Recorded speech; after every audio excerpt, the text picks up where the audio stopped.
अस्सलाम वालेकुम।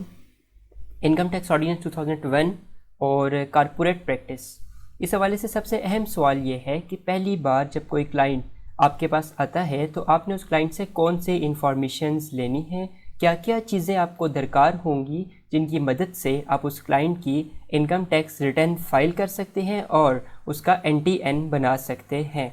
इस हवाले से मैंने जो शीट तैयार की है इस पे हम चाहते हैं आप देख सकते हैं। सबसे पहले जो हेडिंग आ रही है वो है पर्सनल इन्फॉर्मेशन की।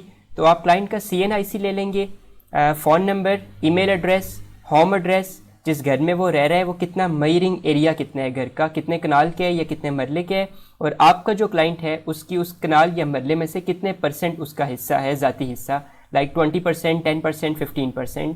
अगर वो घर रेंटल है तो ये इन्फॉर्मेशन भी आप रिकॉर्ड कर लेंगे। उसके बाद आ जाती हैं क्लाइंट की इनकम के ऊपर। लेकिन एक बात आपने याद रखनी है कि जो इनकम है उसके ऊपर हमें टैक्स देना होता है। जो हम नई वीडियोस की तरफ जाएंगे, नए स्टेप्स की तरफ जाएंगे, ये चीज़ें हमें आस्ता आस्ता क्लियर होती जाएंगी। लेकिन फ़िलहाल मैं सिर्फ यही बात आपको सिखाना चाहता हूँ कि फ़र्स्ट टाइम आपने क्लाइंट से कौन कौन सी इन्फॉर्मेशन कलेक्ट करनी है। पर्सनल इन्फॉर्मेशन के बाद आप आ जाएंगे क्लाइंट की इनकम पे। 1 जुलाई से लेकर 30 जून तक उसने कितनी इनकम अर्न की है। इनकम फ्रॉम प्रॉपर्टी, अगर कोई प्रॉपर्टी का रेंट उसको रिसीव हो रहा है तो वो आप इंफॉर्मेशन रिकॉर्ड करेंगे। रेंट, ये नहीं कि उसने कोई प्रॉपर्टी सेल की है तो उसके ऊपर प्रॉफिट हुआ तो वो इनकम फ्रॉम प्रॉपर्टी नहीं कहलाता। उसके बाद उसकी सैलरी कितनी थी, बिजनेस से कितनी इनकम आई है। कैपिटल गेन, कैपिटल गेन फिर वो चीज़ आ जाती है कि उसका एसेट था जो उसने सस्ता परचेज करके महंगा बेचा और उसके ऊपर लेने वाला, उसके ऊपर उसको प्रॉफिट मिला, उसको हम कैपिटल गेन कहते हैं। फॉर एग्जांपल, एक आदमी ने मकान लिया 50 लाख रुपए का और उसको 70 लाख का बेच दिया तो 20 लाख रुपए उसका कैपिटल गेन होगा। और इसके अलावा कोई उसका अनजस्टिफाइड सोर्स है इनकम का जिसको इन चारों हेड्स में आप शामिल नहीं कर सकते। फॉर एग्जांपल, एक टीचर है, उसने पेपर की मार्किंग की है या कहीं पे इन्वेजिलेटर की ड्यूटी दी है तो ये उसकी इनकम फ्रॉम अदर सोर्स होगी। ये इन्फॉर्मेशन भी आपने रिकॉर्ड कर लेनी है। उसके बाद आ जाइए आप एक्सपेंसेस के ऊपर। एक्सपेंसेस में आपने utility expenses like electricity bill, gas, telephone, ये याद रखिएगा कि ये सारी इन्फॉर्मेशन आपने 1 जुलाई से लेकर 30 जून तक रिकॉर्ड करनी है। फॉर एग्जांपल, आपके पास आज कोई क्लाइंट आता है तो आप उसे 1 जुलाई 2020 से लेके 30 जून 2021 तक का सारा डाटा रिकॉर्ड करेंगे। इसके बाद का भी नहीं रिकॉर्ड करेंगे और इसके पहले का भी रिकॉर्ड नहीं करेंगे। आपने इसी ईयर के बीच में रहना है। इनकम टैक्स ईयर 1 जुलाई को शुरू होता है और 30 जून को एंड होता है हमेशा। इसके अलावा आपके क्लाइंट की जो उसके जो चिल्ड्रंस हैं उनकी फीसिस वगैरह या चिल्ड्रन के एक्सपेंसेस वो आप रिकॉर्ड कर लेंगे। कोई प्रोग्राम पार्टीज़ उसने अटेंड की हैं, व्हीकल के एक्सपेंसेस और इसके अलावा दूसरे हाउस होल्ड एक्सपेंसेस, सारों का एक अकामुलेटेड सम या एक्चुअल सम आप ले लेंगे। आमतौर पे जो पुराने क्लाइंट्स हैं, पुराने लोग हैं जो income tax file return file कर रहे हैं, उनको पता होता है कि हमने कौन सी इन्फॉर्मेशन अपने लॉयर को प्रोवाइड करनी है। वो पहले ये चीज़ें तैयार करके रखते हैं और आपके हवाले कर देते हैं। उसके बाद हम आ जाएंगे टोटल एसेट्स के ऊपर। इस चीज़ को आपने बहुत तवज्जो के साथ देखना है। अच्छा, एक बात और भी आप ध्यान में रखें कि एसेट्स के ऊपर टैक्स नहीं होता, इनकम पे टैक्स होता है। क्लाइंट के जो एसेट्स हैं उनको 100% इनकी एक्चुअल वैल्यू के साथ आप रिकॉर्ड करें। FBR से कोई चीज़ मत छुपाएं, FBR को सब पता है। अगर आप कोई चीज़ छुपाएंगे तो आपके लिए प्रॉब्लम हो सकती है। अगर आप नहीं छुपाएंगे, कोई एसेट नहीं छुपाएंगे तो आपके लिए कोई मसला नहीं होगा। एसेट्स में आपने एग्रीकल्चरल इनकम, एग्रीकल्चर लैंड ये देख लेनी है। उसका मईरिंग एरिया, लेकिन एग्रीकल्चर लैंड कितने मरले पे है, कितने कनाल पे है, उसका प्रॉपर एड्रेस क्या है और उसकी पेपर वैल्यू क्या है। पेपर वैल्यू से मुराद ये कि रजिस्टर के ऊपर जो वैल्यू लिखी है वो आपने रिकॉर्ड करनी है। फिर कोई इनहेरिटेड प्रॉपर्टी है जो उसके पेरेंट्स की तरफ से उसको रिसीव हुई है तो उसकी भी यही सारी इन्फॉर्मेशन आप रिकॉर्ड कर लेंगे। उसके बाद आ जाएगा कोई अगर कमर्शियल लैंड है, उसके पास कोई शॉप है, कोई कमर्शियल हाउस है तो उसका भी मईरिंग एरिया कितना है, उसका एड्रेस क्या है, उसकी पेपर वैल्यू क्या है। और रेजिडेंशियल लैंड है, उसका मईरिंग एरिया, एड्रेस, पेपर वैल्यू, ये सारा कुछ आप रिकॉर्ड कर लेंगे।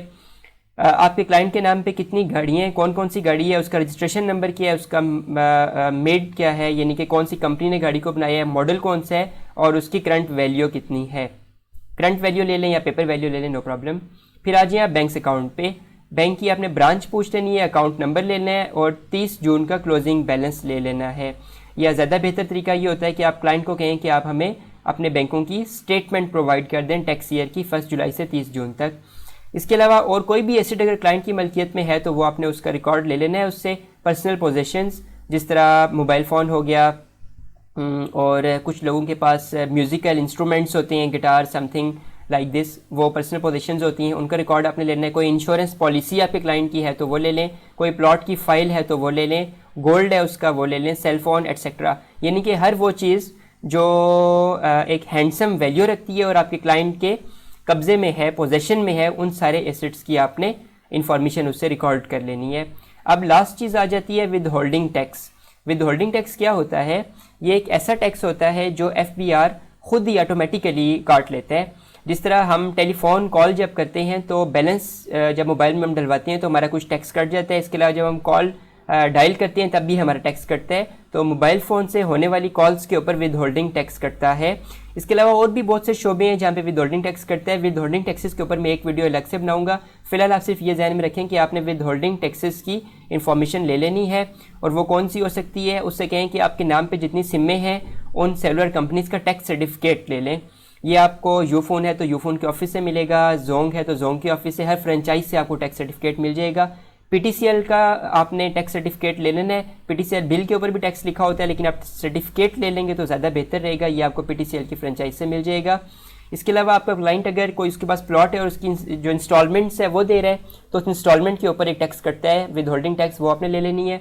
जब आपका क्लाइंट नॉन फाइलर था, उसने कोई भी इनकम टैक्स रिटर्न फाइल नहीं की थी, उस वक्त जब उसने बैंक से 50,000 से ज़्यादा अमाउंट विड्रॉ करवाई तो उसके ऊपर 600 रुपये टैक्स कट गया। तो वो आप जब बैंक स्टेटमेंट लेंगे तो उसके ऊपर विद होल्डिंग टैक्स लिखा होगा, तो वो आप टैक्स सर्टिफिकेट अपनी बैंक ब्रांच से भी ले सकते हैं। क्लाइंट से कहें कि वो आपको प्रोवाइड कर दे। इसके अलावा बच्चों की एजुकेशनल फ़ीस जब उसने दी तो यानी कि चैन जो है बड़े स्कूल्स, वहाँ पे इनकम टैक्स कट जाता है। बड़े स्कूल में कौन से, बीकन हाउस, फ्रॉबल सिटी एट्सेट्रा, इनमें टैक्स कटता है। तो ये आपने एजुकेशनल फ़ीस का भी उनसे परफॉर्मा ले लेना है जिसके ऊपर इनकम टैक्स मेंशन हो। इसके अलावा इलेक्ट्रिसिटी बिल अगर कमर्शियल मीटर है उस सूरत में विद होल्डिंग टैक्स कटेगा, अदरवाइज़ नहीं कटेगा। तो ये वो बेसिक इन्फॉर्मेशंस हैं जो आप अपने क्लाइंट से फ़र्स्ट टाइम हासिल करेंगे और इन्हीं इंफॉर्मेशन की रोशनी में आप क्लाइंट का NTN बनाएंगे और उसके बाद इनकम टैक्स रिटर्न उसकी फ़ाइल कर सकेंगे। कोई भी क्वेश्चन हो तो आप वीडियो के बाद मुझसे पूछ सकते हैं। होप सो आपको मेरा ये लेक्चर पसंद आया होगा, चीज़ों को आप अंडरस्टैंड कर सकेंगे और आस्ता आस्ता हम नए लेक्चर्स की तरफ जाएंगे और उसमें जो भी बाकी की चीज़ें हैं, इनकम टैक्स रिटर्न्स हम फाइल करेंगे और जो भी इसमें अंडरस्टैंडिंग है वो हम साथ साथ सीख लेंगे। Thank you.